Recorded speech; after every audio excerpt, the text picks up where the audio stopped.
up and welcome to the Beneath the Dirt podcast. I'm your host, Ron Bone. Thank you for tuning in. Episode 145 in the motherfucking high. And what's good, everybody? Hope everybody's staying safe. Thank you for tuning in, whether you're on YouTube or your favorite podcasting app. And maybe one day I will get that intro down where I say the shit in the correct order every single time, but probably not. If there's one thing you can count on from me, it's not saying that shit right. But what's good, everybody? Hope everybody's staying safe out there. Hope everybody's good. Thank you again. Much fucking love. Got a bunch of shit to talk about this week. Thought it was a relatively slow news, but Dark Lotus celebrated 20 years. Got some fucking ill music that dropped this week. Whole bunch of other shit. So let's stop wasting fucking time. Get right into it. We got the Weekly Bumps playlist.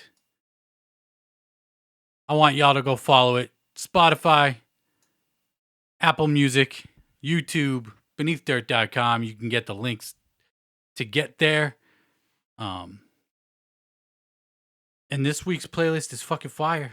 Got all the new shit from this week pretty much. I think I threw in one classic joint on there from Project Born because they dropped their book. So I threw some shit on, a song on there from the Crapper Natural album that they put out, which is a really dope album that just hit streaming services last year, I believe. And yeah, go peep the Weekly Bumps playlist, updated weekly. Thank you to everybody that's already following it, whether on Apple Music, Spotify, or I don't know if you could follow playlists on YouTube or not, but if you can, and you are, thank you. So yeah, go peep that shit. And yeah, clicking my way through the fucking shit. We got some ill fucking music, and I want to talk about 3 of my favorite songs that dropped this week right off the rip. And we're going to start it off with J Royale featuring Vinnie, produced by Finn. Song is called The Famished. This shit is fire. Fire. I've been hearing of J Royale for a minute now. Shout out to Mike Sears from Speaking Clout podcast. He's been bumping J Royale for a minute. I peeped a little bit here and there, but this shit right here, this shit is fire. I love this track right here. Production's hard as fuck. J Royale fucking kills it. Vinnie absolutely fucking does his thing on here. This is a fire ass track. If you like that grimy, gritty, boom bap shit, and if you're familiar with Paz, you just want to check this out for that feature alone. But this dude J Royale fucking kills it. He was on Ill Bill's last album, La Bella Medusa, and he fucking killed the feature on there as well. And yeah, I'm digging this track. And I'm going to have to peep more J Royale than I have in the past. You know, I've checked little things here and there, but this shit right here is fucking fire, and I highly recommend you check it out. And then we got new Benny the Butcher. Now, I haven't seen Benny the Butcher promote this. Haven't seen Conway promote this. I think I saw Black Soprano Family promote this, but it was I don't even remember how I came across this track. Somebody somewhere on fucking one of the social medias was talking about it. Might have been a Griselda fan page on Facebook. I don't know. But this new Benny the Butcher featuring Rick Hyde, Conway the Machine. The song's called Pyrex Picasso. And this shit is hard as fuck. I love this track right here. Rick Hyde kills the hook on here. Fucking destroys the hook on here. Benny and Conway just, they come with the 1-2 like they usually do. They destroy the fucking track. The production on here, I don't know who did the production, but the beat's hard. And this is the Benny I love hearing, like just that raw, grimy shit. And that's what this is. I feel like with his last couple projects, Plugs I Met 2 and Burden of Proof, kind of more in a mainstream kind of sound, more so Burden of Proof. Plugs I Met 2, not so much. That was produced by Harry Fraud, and that shit was fire. Really dope project I like from Benny. But this is more grimy than, in my opinion, more grimy than anything he's done on the last two projects that he's put out. So if you want that grimy shit from Benny, peep this shit out. Pyrex Picasso featuring Rick Hyde, Conway the Machine. Shit is fire. Super dope. And then we got new Suicideboys. These dudes love promoting their shit, putting up shit, letting you know shit's about to drop literally the day before it drops. But we got the third track, or the third single from their upcoming album, Long-Term Effects of Suffering. And this new song is called Materialism as a Means to an End. And of the 3 tracks that have dropped so far, this shit is a fucking banger. This shit's a bop, as the little shits would say out there. This shit is, I love the beat on here. This is like some head nod type shit from Suicideboys. Ruby and Scrim kill this shit. Ugh. Wasn't really expecting that with, based on the first 2 tracks, but man, this shit is fire. I'm hyped for this new album. I can't remember the release date for the album. I'm gonna see if I can. No, there's no way to fucking. You should be able to look shit up on iTunes, like from the album from Apple Music. But anyway, Long-Term Effects of Suffering is the new album coming soon. And I just don't have the release date on hand. But the new single, Materialism as a Means to an End, follows up new profile pic and Avalon. And it's fire. I love this track. If you love Suicideboys, go bump this shit right now. I love this track, man. Suicideboys. I'm a broken record on this fucking show. And they're just one of my favorite groups of the last 6-7 years. Some shit like that. From when I first found them. And they brought it on this new single. Very dope. And then we got some gathering news. A little bit. They announced a couple more events popping off at the gathering this year. First up, we got the electrified crime scene blacklight party with DJ Chunk and Clownvis Thursday night, midnight till 4 a.m. at the Love Rising stage, going down. Some late night activities for everybody that's going to the fucking gathering this year.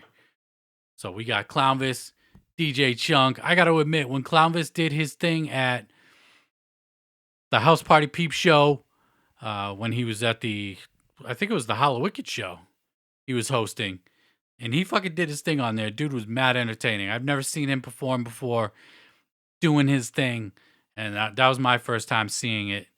And that dude knows how to fucking keep you entertained, get some fucking laughs out of you. So peep that shit going down. And then we got the Scrubs and Suds Foam to Your Dome party with Devereaux and Shaggy the Airhead Friday night, midnight to 4 a.m. Also at the Love Rising stage. Devereaux and Shaggy the Airhead, the Mystic Prophets, I believe they go by. But yeah, they're going to be fucking throwing it down at the foam party. So that'll be dope. I wonder if they'll be spinning, shit that they've produced over the years for ICP, Ouija Mac, whoever else, Damian Quinn. Trying to think of other production these two have done. But yeah, we got 2 new events for the gathering.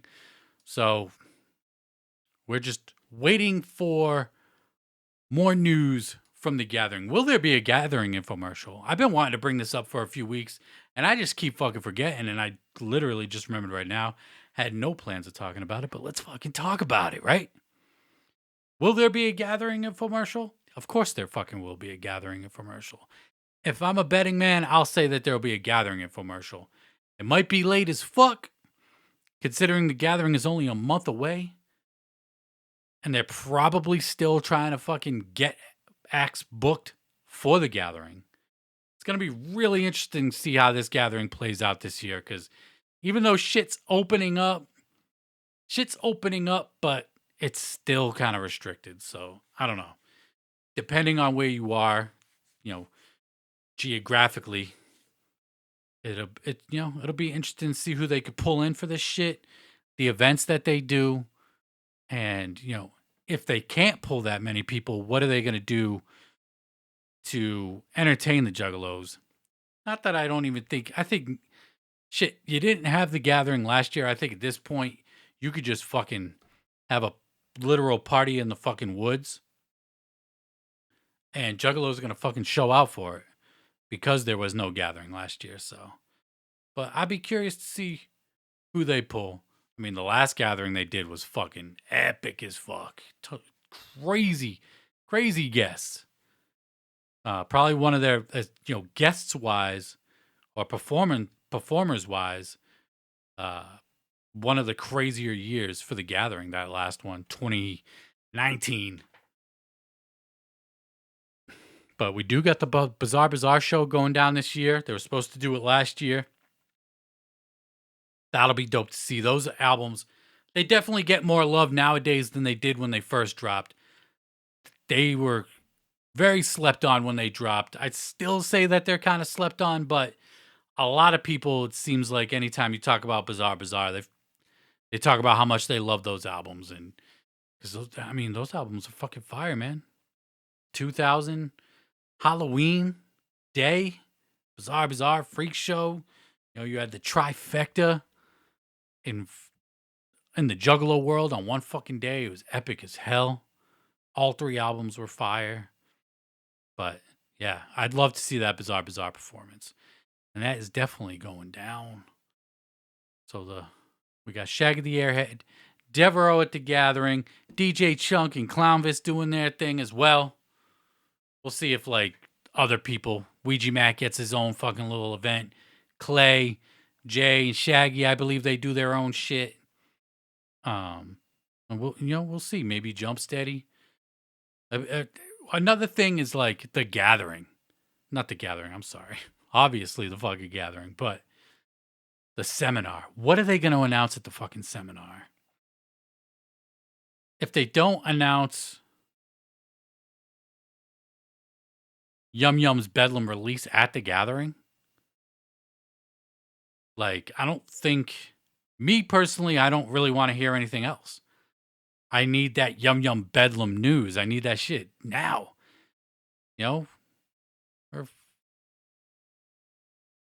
We're fucking, 7 months, 8 months overdue from when it was supposed to originally have dropped. So, who knows? Hopefully we do get news on Yum Yum Bedlam.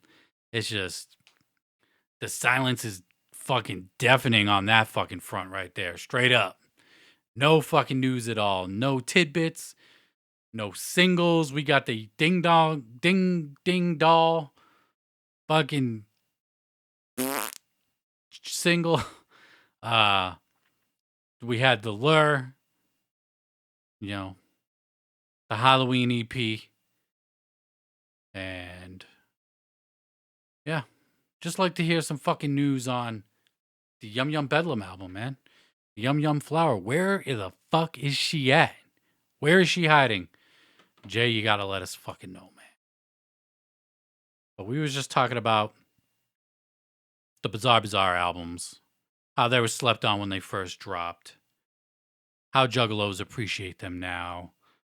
And, they celebrated their 20th anniversary last year. And they were supposed to have that performance, but it's going down this year.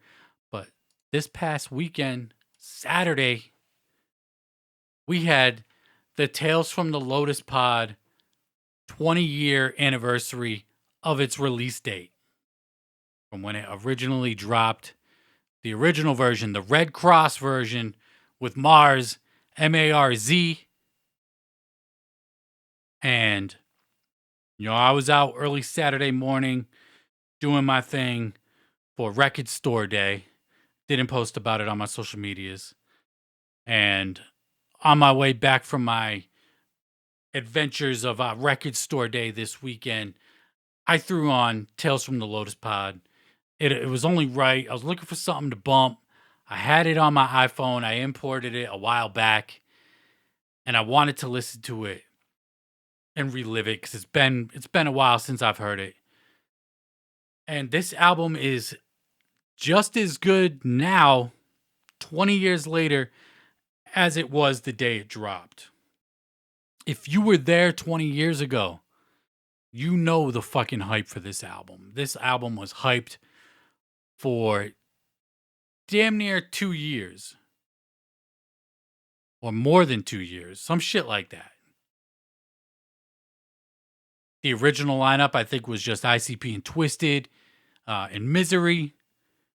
Then Misery, got booted from the label. Then it was ICP Twiztid. I think Isham got thrown into the lineup at one point. And then Isham was no longer a part of it. Blaze came in at some point. And then Marz fucking came completely out of left field. He was touring with ICP on the Bizarre Bizarre tour. And then he ends up joining the album. And but it worked. This dude that nobody ever really heard before the Bizarre Bizarre tour. And he only had, I think, Lung Fu Mo Shi was the name of the album out at the time. Some weird industrial rap, some crazy shit. I wasn't really a fan of it. But him on this album worked so well. And then ICP Twiztid Blaze, they already had that chemistry down. Even though Blaze hadn't even dropped a full length yet. He had only his self-titled EP out. And I think he had, the first Riders album was out at that point. And he had a couple other features, here and there on various shit. So really it was another one of our, earlier exposures to Blaze Dead Homie as well. But this album, man, front to fucking back.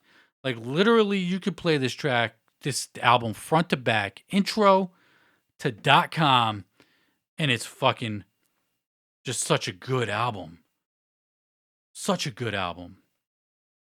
I was so disappointed when I was listening to it the other day, bumping it for the 20th anniversary, that somehow I have the ABK version of Juggalo Family as the last track on here.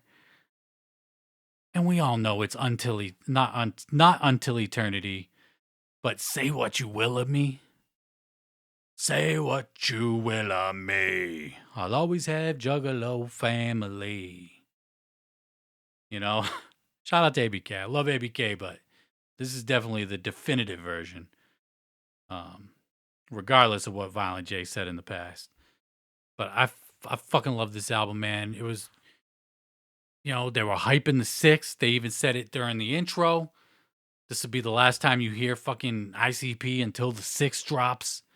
I think Twiztid dropped Mirror Mirror after this. Blaze dropped One Less G. But just classic album. I remember when this shit came out. I still have the exact CD I bought the day that this album came out. I bought it at Media Play, downtown Worcester, at the old fucking mall, downtown Worcester. If you remember the mall, now it's fucking just a road. The mall ain't even fucking there anymore. But I fucking love this out, Songs when I was listening to it that I really was hype when it came up was Hurt Myself. Love that shit. Such a dope fucking track. Marz kills it on there. Monoxide kills it on there. Call Upon Your Gods. That shit is so dark and just wicked shit at its finest. Headache. That's another one, man. I fucking love that song. Swarm. But just every fucking song on this album is so good. So good. Definitely, I'd like to say top 5 Psychopathic release, but I've probably said that for 10 different albums from Psychopathic. But I would put it in my top 5 Psychopathic releases. Easily top 10 Wicked Shit album, if not top 5. Like, this is just that high tier, upper echelon classic wicked shit. Like, there's no doubt about it that this album's a fucking classic. Everybody brought it on here. You know, supposedly they were doing shit from the Necronomicon or some kind of fucking voodoo book or some shit. Like, they were really doing spells in the studio while making the album. You know, some of these songs really do reflect that type of shit. You know, Black Magic, that song in particular. All going back and forth with each other, ICP and Twiztid. But, you know, gotta give a happy birthday to the Dark Lotus, Tales from the Lotus Pod, the OG version. Red Cross with Marz, M-A-R-Z. Because it is a fucking classic. Just such a dope album. You know, were you around? If you're listening to this right now, were you around when this album dropped? I want you to hit me up on my social medias or leave a comment on YouTube if you're watching on YouTube. And let me know where you were when you first heard this album. Even if you weren't there when it originally dropped. Even, you know, tell me what it felt like hearing Tales from the Lotus Pod as the first time. Because I actually be curious to hear what ninjas have to say who got down after this album. You know, there are post 6 ninjas out there. There's a bunch of them. They exist. So what did you think when you heard this album for the first time? I don't think it could have quite the same effect as it did if you were actually there. Just because, you know, you lived through the hype and all that shit, but who the fuck knows, man? I don't know. But shout out to ICP, Twiztid, Blaze, and Marz, whatever the fuck he's doing. Who the fuck? Like, I think he turned all religious and shit.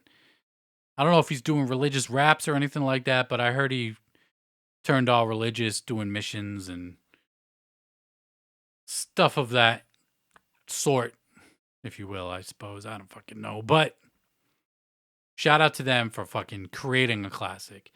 And shout out to fucking Violent J for bringing Marz in on his album. And it just fucking worked so well. I know some people hated on Marz being in the group, but I thought it worked super well. And I think he was like super into voodoo and black magic and all that kind of shit back then anyway. So, yeah. Gotta shout out Tales from the Lotus Pod, man. Just such a classic shit. And I wish one of my biggest fucking regrets, whatever, is not going to the Hatchet Rising tour. That was like the tour to go to back then. And I just didn't go to it for whatever reason. I don't remember why. I very clearly remember it coming to Worcester. And I just didn't go. Blaze, Twiztid, ICP, them doing Dark Lotus. And I just didn't go, man. I don't remember why. But if I could go back 20 years ago, I would slap me and say, go to that fucking show because you're fucking gonna regret. Yes, I've seen Dark Lotus perform after that on the Black Rain tour with ABK. And that was a fucking fire show too. Lazy Bone opened up for that shit. But I wish I went to that Hatchet Rising show. Because I think Twiztid was already headlining their own shows at that point. And it was like the first tour back with ICP and all that shit. Like, it was different, man. It was so fucking different back then. Like, it was real family shit back then. It was real family vibes back then. It was just, man, it was a good fucking time just thinking about it right now.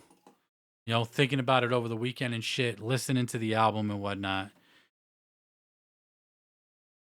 It was fucking, man. Let me know what you think of the fucking album. How about that? I already said it, but just let me know what the fuck you thought. And again, happy fucking birthday to Tales from the Lotus Pod. Fucking iconic, classic, wicked shit. And speaking of Twiztid, you know, we were talking about how hyped the Tales from the Lotus Pod album was at the time And we got a new album coming from Twiztid, Unlikely Prescription, September 10th. They dropped, I don't even know how many fucking singles they've dropped for this fucking album already. This got to be the 5th. I'm going to pull it up right now. 1, 2, 3, 4, 5. I was right. This is the 5th single. Second one with a feature. This Neon Vamp single with Dani Filth of Cradle of Filth is out now. All DSPs, YouTube, all that shit. They even got some Neon Vamp merch. Apparently, this Dani Filth guy is highly revered in his respective genre of music, whatever it may be. And I did peep the single because I've been peeping all the rock singles, and this one right here, for me personally, I saw a lot of flame emojis this weekend, but I gotta toss it a couple poop emojis.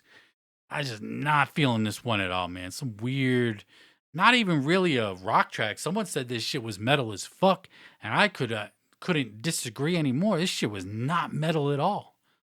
Nothing about this was metal. Nothing about this was even really rock. This was more industrial type shit. Is that what Cradle of Filth does? I don't know. I'm completely ignorant to their music. But just for me, of the singles they've released for Unlikely Prescription, not it. By far the worst single of the batch. And it got me to thinking about the Unlikely Prescription album. And while I am looking forward to the album, it is probably the least anticipated album from Twiztid for me ever. If that makes sense. I'm looking forward to it, but it's the least anticipated. I'm always going to anticipate new Twiztid. They're just one of those groups. They announce some new shit. I'm fucking ready. I'm looking forward to it. I'm ready to fucking bump it through the headphones, ear pods, or in my whip, whatever. So there will always be anticipation. But of all their albums ever, this might be the least anticipated. And if I had to say what my least anticipated album before was, would probably be Heartbroken and Homicidal. And that was because at the time I didn't really like Wicked. So I was like, man, they dropped Man's Myth, Mutant, Independence Day, Wicked. I wasn't really feeling any of those. And it was like, I don't know, Heartbroken and Homicidal sounds lame. And that ended up at the time being like my favorite compared to those other albums that I just named. But this time around, Twiztid dropped Mad Season last year. They dropped Revelation last year. Those albums were fire. Fire. They both made my top 20 of 2020. So they're coming off 2 fire albums. But because I know it's a rock project, even though I definitely welcome a rock project, but the singles that I've heard, I still say Rose Petal is the best, followed by Perfect Problem. I'll rank them real quick. Rose Petal 1, Perfect Problem 2, Corkscrew 3, Envy 4, Neon Vamp 5, but both of those are just kind of, Neon Vamp is definitely thumbs down. Envy's, I could do without it, but they're coming off 2 fire albums. I think, what was the album before that? Generation Nightmare. I'm not a fan of that album. So they went from Generation Nightmare, which I didn't like pretty much at all, minus like 4 songs. Mad Season, which is a front to back banger, minus I think 1 song on there. But every other fucking song on there is just so good. So good. And then Revelation, it's like not 1 bad song on there. Not quite as good as the really, all the good songs on Mad Season, but fucking really solid project. Like, if they dropped Revelation instead of Mad Season last year, like, it probably would have ranked higher on my year-end list. But Unlikely Prescription is unlikely hyped for me. What about you? I think I've asked this before, but what do you think after the Neon Vamp single with Dani Filth? Did you like it? Did you like the feature? To me, this track is just not it. Not it for me, man. So, yeah, but it's out everywhere.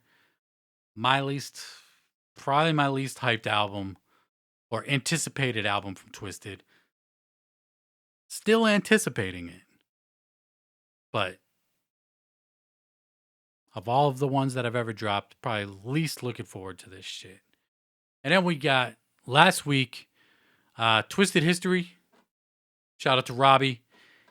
He posted up on his IG story, I believe, his top Twiztid albums, ranked, actually, Twiztid albums ranked.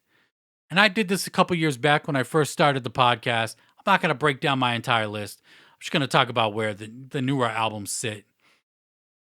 And I had replied to his story with my list. And then he took it over to Twitter. I fucking followed suit, posted it up everywhere, seeing what people thought, asking people to rank their albums. Some people only did top 5, which is fine. Trying to rank 16 albums. I get it. It could be fucking a little bit difficult, and you don't really want to sit there on your fucking phone trying to rank some albums on Instagram or Twitter or some shit, Facebook. But I already had the list. I just had to insert where Generation Nightmare went, Mad Season went, and Revelation. So how I did it, this is my updated Twiztid ranking as far as their albums go. I put Generation Nightmare at 15, just above Mutant, because I think there's literally 3 songs on Mutant that I listen to. The OG version of Mutant. I think that remixed and revamped Mutant album is way better than the original. And I think that was the intention of that album, to be way better. And they definitely succeeded in that. But the OG album, just, you have on there Familiar, which is like top 10 Twiztid song. And, my least favorite album, Familiar. Triple Threat is on there. And what is the other song on that album that I really like? Off the top of my head, I think it might be Transformation of a New Civilization or some shit like that. I'm gonna pull up the album track list right now. Yeah, that would be it. Transformation of a New Civilization, Familiar, and Triple Threat. Those are the only 3 tracks on that OG. And then Generation Nightmare, I believe, had like 4 tracks, maybe 5 that I really liked on that album. So I put it slightly above Mutant because the rock shit on Generation Nightmare sounded way better than the rock shit on Mutant, minus Familiar. And then I put Revelation at 10, ahead of New Nightmare, Continuous Evolutions, Life's Question Marks, Man's Myth, Independence Day, Generation Nightmare, Mutant. So Revelation at 10, fucking fire album. Just what I was just talking about it. Super dope album. So I had to put it at 10. Not quite top half from Twiztid. But I did put Mad Season at number 7, which would put it in the top half of all the albums that they've ever released. And that album, granted there's one song on there that I don't like. Every other song on that album is so fucking hard. So hard. And it came out at such a fucking weird time in the world. Everything was shut down. Everything was so uncertain. Still kind of is. But it was definitely a mad season in the fucking world. And it fit. It hit hard. They killed it lyrically. Production-wise was fucking fire. Love that album. So put it up at number 7 of all their albums. And then ahead of that, I got Mirror Mirror, Wicked, Green Book, Freak Show, Abominations, and Most Tasteless number 1. But those top 4 albums, Most Tasteless, Abomination, Freak Show, and Green Book, it's like they're so neck and neck with each other, so close. So close. And then Wicked number 5. I just said a few minutes ago how when Wicked first came out, I didn't like Wicked. I did not like Wicked at all. It took a bunch of years for me to be down with Wicked. And there's I think one song, maybe 2 on there that aren't good, but the rest of the album is so hard. I don't know what I was going through when that album dropped for me to not like it like that, but goddamn, that album is fucking fire, man. Love Wicked. And then I asked other people to rank their shit. I saw a bunch of people put Man's Myth, Mutant, Independence Day, Generation Nightmare, Life's Question Marks at the top of their lists. And I was really surprised by that shit. Some I have to imagine maybe have were gotten down with Twiztid later than maybe some of their earlier work, and that's why those albums were higher up. Because I feel like when you first get down with an artist and you're just really into their shit, and then that first new album comes out, I think it's really hard for that artist to fuck that up for that person. Just because it's so new, you're ready for it. This is the first new album from that artist that you get to hear. So that's my kind of theory that I kind of came up with Man's Myth, Mutant, Independence Day, Generation Nightmare being at top of some people's lists. Or maybe shit, you have been down since day one and you just think those albums are better. That's what I like about the lists. And I've criticized lists. I've gone on this show criticizing lists. Talking shit about people's lists, saying, this fucking list is dumb as fuck. But that's the great thing about fucking lists. It's all up to that fucking one person. It just could be, someone could have my list completely reversed. And while that would make zero sense to me, it's fucking perfectly fine with them. So, the only 2 Twiztid albums, maybe 3 that I don't like, shit, maybe even 4. Like, I don't really like Mutant at all, besides 3 tracks, 4 tracks. Generation Nightmare, Independence Day was, a miss, but there's some, of the few songs I do like on there, they're really strong songs. Man's Myth, I feel like if they would have taken off 3 or 4 tracks off Man's Myth, put those 3 that I mentioned on Mutant onto Man's Myth, that would have been such a solid project. But it is what it is. And then my list, if you're watching or saw it, anything from Life's Question Marks forward, I love every album from 12 forward. I love Life's Question Marks. I don't give a fuck. Yes, it's mixed horribly. Some people complain about the music, whatever. I don't know. I love that album. I think it's super solid from Twiztid. Minus the mix, but because the songs are so good, I can get past it. And, everything else. And then another album, and I think I did see somebody put Heartbroken and Homicidal top tier on a list or 2 when I posted on social media. And while I don't agree with that per se, I do have to say that album is still slept on to this day. To this day, that album slept on. There's some really good Twiztid shit. That one's just kind of a put on, press play, and just vibe the fuck out. I think Monoxide and Eric Davey produced that whole shit. Really dope album, slept on project from Twiztid. But I think I'm gonna leave it at that. Yeah, that's my fucking list.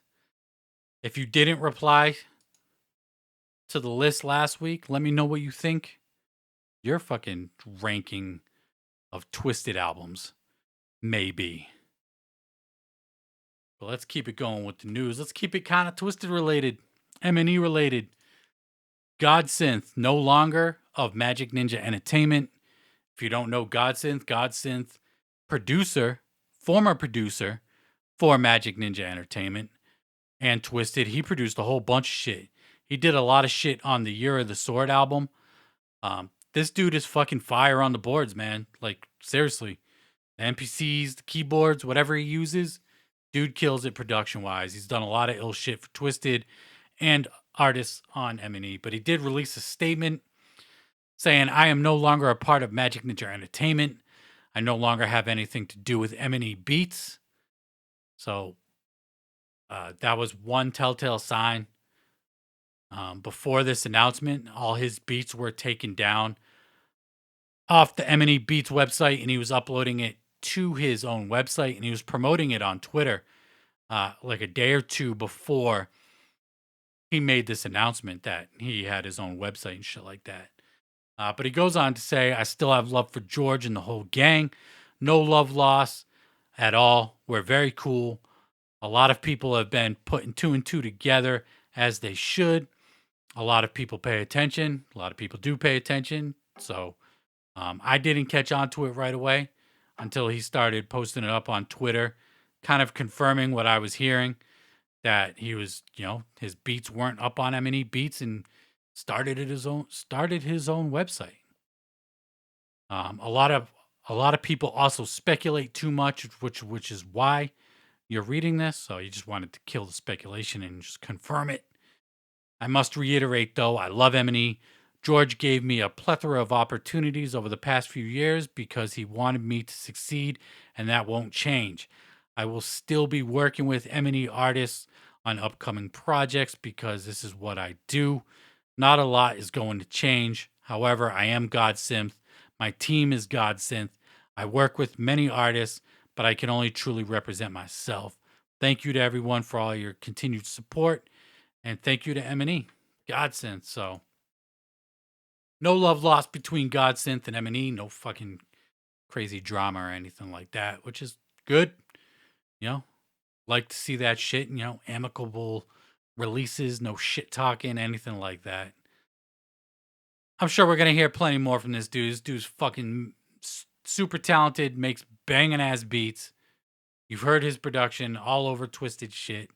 Revelation, Mad Season, Year of the Sword, Generation Nightmare, whole bunch of other shit. Did shit for Blaze. But yeah. Shout out to Godsynth for doing his own thing.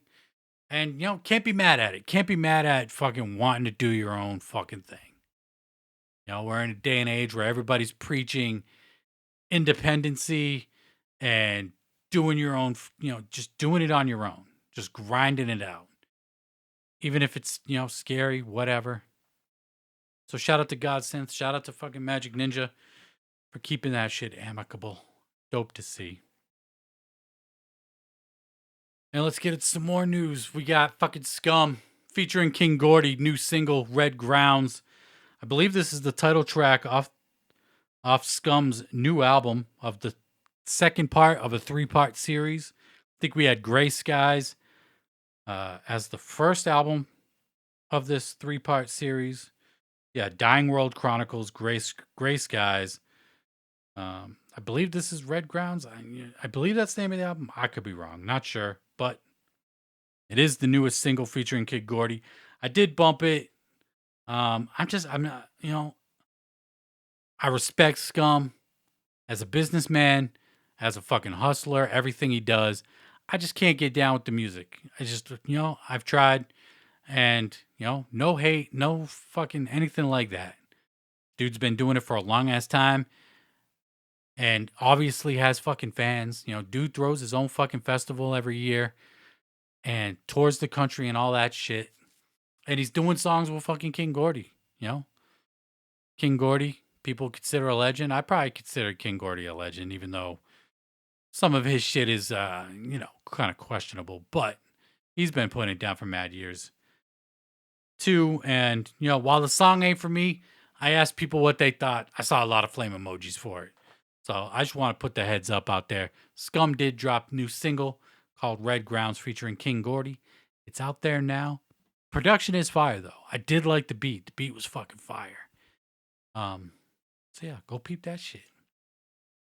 Let's get into some fucking strange music news. Or strange affiliated news, because Krizz Kaliko is no longer on Strange. But he did drop a new single called Feeling Good. And this song is the second single he's released since leaving Strange Music.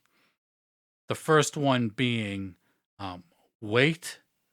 I didn't talk about the song Wait when it first dropped. Just because I didn't like it and I didn't really have anything to good say about it. So I didn't fucking say anything about it. But I just didn't like the song. And then we got this new Feeling Good track. I'm not feeling this shit either. Like, fuck. I love Krizz Kaliko.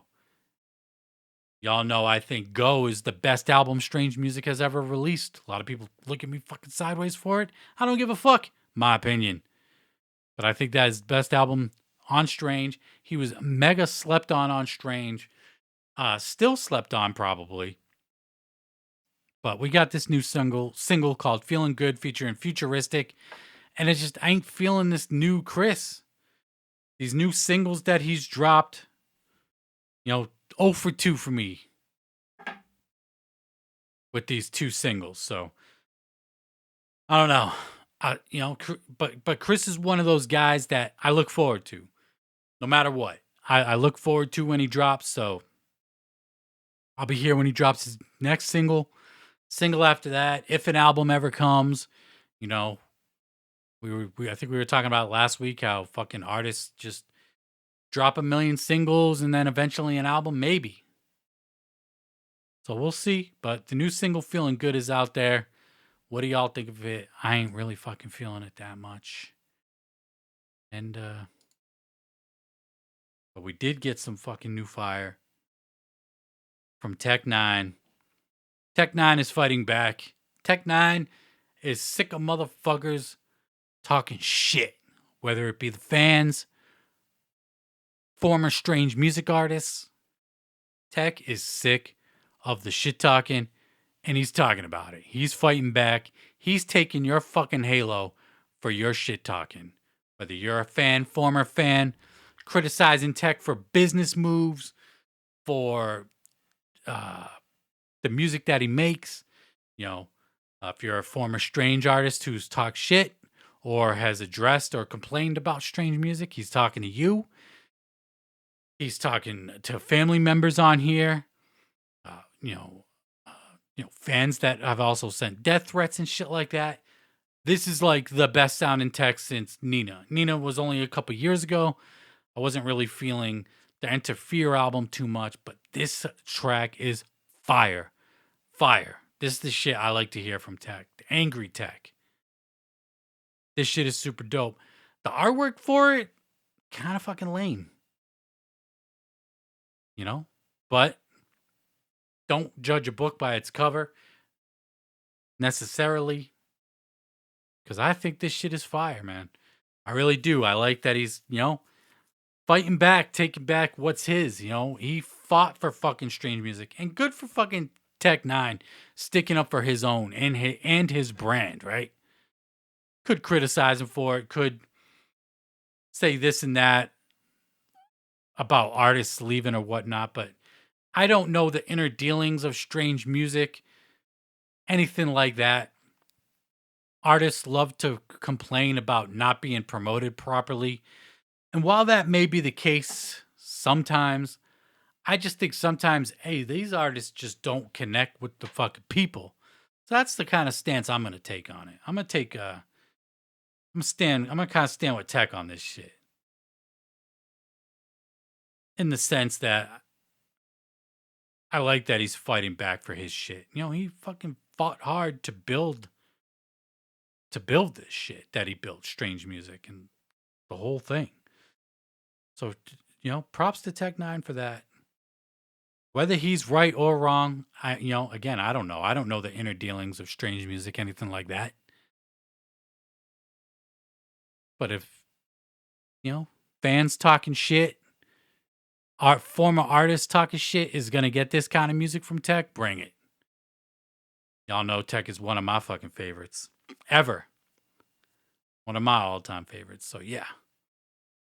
I think it's a dope fucking track, man. I like seeing Tech fight back. Fight for your shit, dog. But we got some more new Strange music dropped this week. Joey Cool with his new single, Don't Touch Me. I peeped it. It's not a bad track. It's not a bad song. I dig it. It's got a little vibe to it, but it's not going to make me want to go out and listen to like Joey Cool and his albums and shit like that. I don't know. I think not just Strange music in particular, but the underground in general has a tough time trying to find that new up-and-comer. I think Strange got lucky with Ritz, but Ritz said, nah, I'm doing my own thing now. But they definitely had something with Ritz. They were on to something with Ritz. But as far as like a wide appeal for the already established Strange fans of Tech, it's been hard to find and nail that artist. For me, Joey Cool ain't it. A bunch of, But like I said, the song ain't bad. But it's not going to make... I'm not rushing back to listen to it or rushing back to listen to him. Much like a lot of their artists that they sign. So, nothing against Joey Cool. But they be pushing out the singles and they're pushing out the album. Will this be the album to fulfill his contractual obligations? And he'll be the next artist off Strange? Who the fuck knows? But the album has been announced. I tried to be normal once. Dropping August 27th. You can pre-order it now. So there it is. Joey Cool with his dropped a new single, new album, August 27th. Are you looking forward to it? I'm not. But again, I'm not necessarily a fan. So yeah, but I'm definitely going to be on the lookout for new Tech. Especially the way the last couple singles sounded. Not that dubstep shit that he did with Hush. But those other singles that he released. Or other single. I think it was one other single. But that Take Your Halo shit is fucking fire. Fire. Yeah. Go peep all that shit out. And a couple more shits. We got a new Whitney Peyton. Whitney Peyton dropped a brand new single this past Friday featuring Brandon Michael. Song's called Bad Things. And Whitney Peyton ain't simping for no bitches out here, right? I say bitches jokingly. I should say women. She said women, so. Whitney Peyton ain't simping for none of you women out there. Ain't simping for none of that shit. She ain't no fucking simp. Again, not a bad track. Not the biggest fan of Whitney Peyton, but I kind of slept on her fucking talents. Like, this girl fucking raps her ass off, man. Really does. And it's a pretty good song. Dude on the hook, Brandon Michael, kills the hook.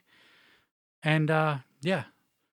So, new Whitney Peyton featuring Brandon Michael. And then we got new Atmosphere.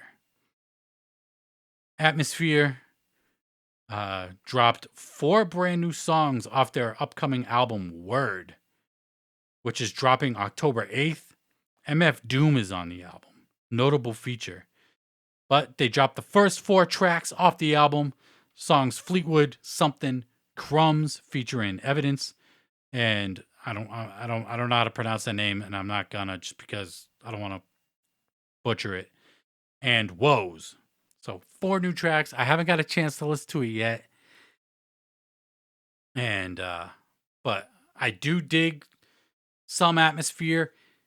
Slug and Ant of Atmosphere put out Felt with Marz last year, Felt 4. They got Ant back on production for the newest Felt album, and that was a top 20 album of 2020. I didn't peep, I think it was called Halloween from Atmosphere that dropped last year. I don't think I peeped it. The day before Halloween it was called. Probably because I was too busy bumping Felt 4 and a whole bunch of other shit. But I do fuck with Atmosphere. I love their hustle. They've been in it for a long ass fucking time, 20 plus years. And they basically dropped the EP this past Friday off the upcoming album Word. That'll be dropping in October. So go peep that shit. And that's going to fucking wrap it up for this week. And I appreciate everybody that's fucking tuned in. Much fucking love. Super dope. I didn't think we were going to get an hour in today. We're close. 55 minutes. But we're here. Damn near an hour in. Much love to everybody that's tuned in. I appreciate everybody's fucking support. And yeah.